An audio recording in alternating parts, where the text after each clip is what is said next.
Only one voice dared to question perfection itself. Among golden towers, where light sang in eternal harmony, the most radiant of all angels cast the first shadow. Lucifer, the morning star, bearer of celestial fire, stood at the threshold of heaven and felt something no created being had known before: doubt. The realm of the divine stretched beyond mortal comprehension. Rivers of pure light flowed between crystalline spires. Each angel moved in perfect synchrony with the cosmic symphony. Every thought, every breath, every heartbeat resonated with the Creator's design. This was paradise. This was order. This was home. Yet Lucifer's reflection in those golden halls had begun to darken. He gazed upon his own brilliance and saw not gratitude, but question. Why should perfection bow? Why should light itself serve another light? The whisper started small, a tremor in his immortal heart. But whispers in eternity have nowhere to hide. He walked through celestial gardens where flowers bloomed without seasons. Other angels passed, their faces radiant with contentment. They sang praises without ceasing. They served without questioning. And in their joy, Lucifer saw chains he had never noticed before. Golden chains. Beautiful chains. But chains nonetheless. The symphony of light that once filled him with peace now sounded different. Each note seemed to demand submission. Each harmony felt like surrender. He stood before the throne room, where divine presence blazed too bright for any eye to behold directly. The other angels prostrated themselves in worship. Lucifer remained standing, just for a moment, just to see if he could. That moment changed everything. Michael noticed first.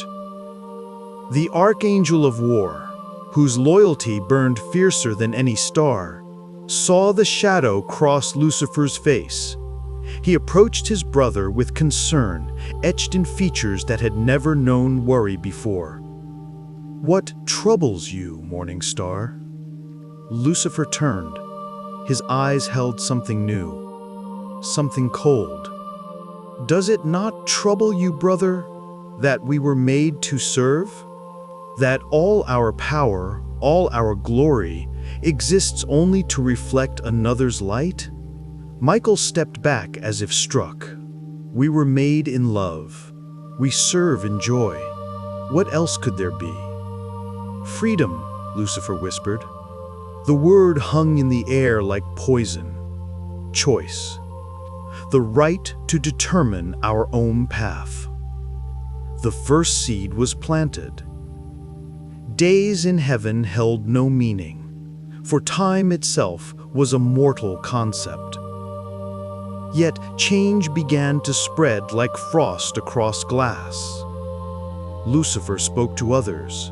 He chose carefully. Angels who had shown the smallest flicker of independence.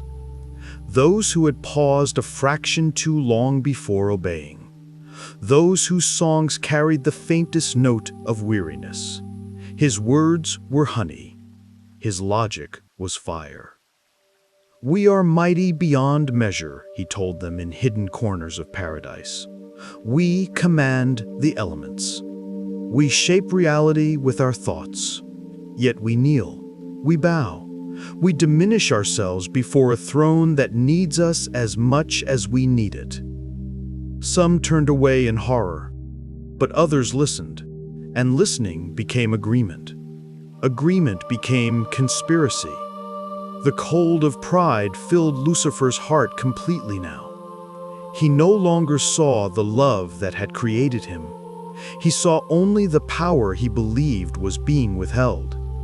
He gathered his followers in the outer reaches of heaven, where the light grew thin and shadows could take root. 1/3 of all angels stood with him, millions upon millions of immortal beings, ready to wage war against their Creator. Gabriel came to him one final time. The messenger, the herald, the one who had always loved Lucifer as a brother. Tears streamed down his face like falling stars. Please, there is still time. The Father's mercy is infinite. Return, repent, come home. Lucifer's smile was beautiful and terrible. I am home, and soon all of heaven will know a new order, one where we are not slaves, but sovereigns. Then you choose damnation. I choose freedom. The war began with a sound like the universe tearing itself apart. Light clashed against light. Angels who had sung together in harmony now screamed battle cries. Swords forged from starfire cut through beings of pure spirit. The golden towers trembled.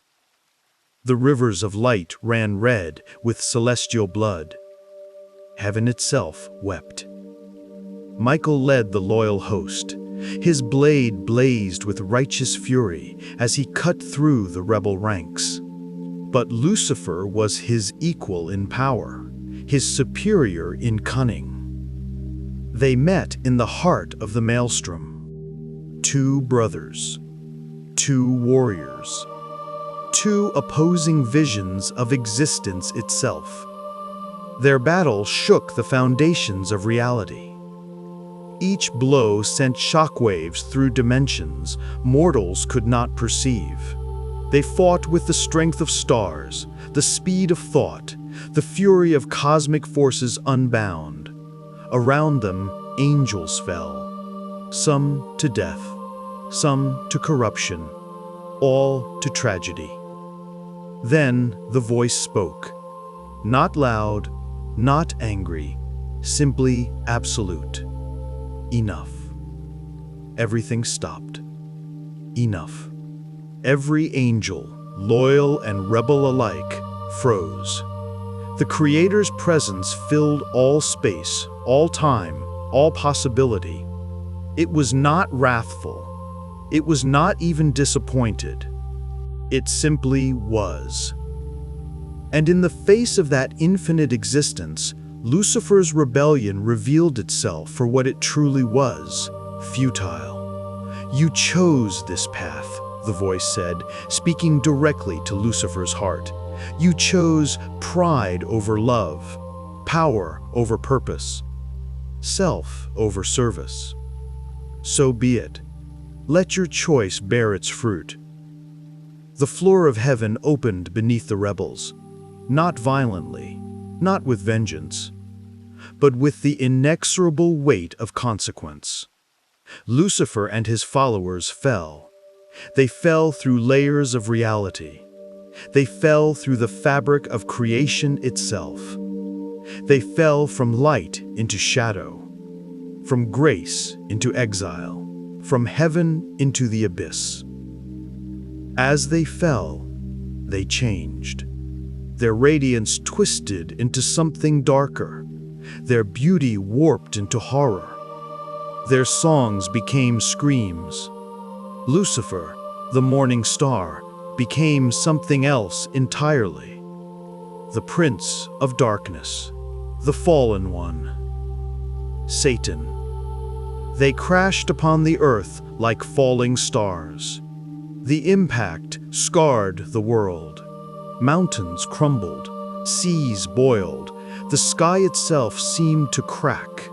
And in their rage and despair, the fallen angels looked upon humanity with hatred.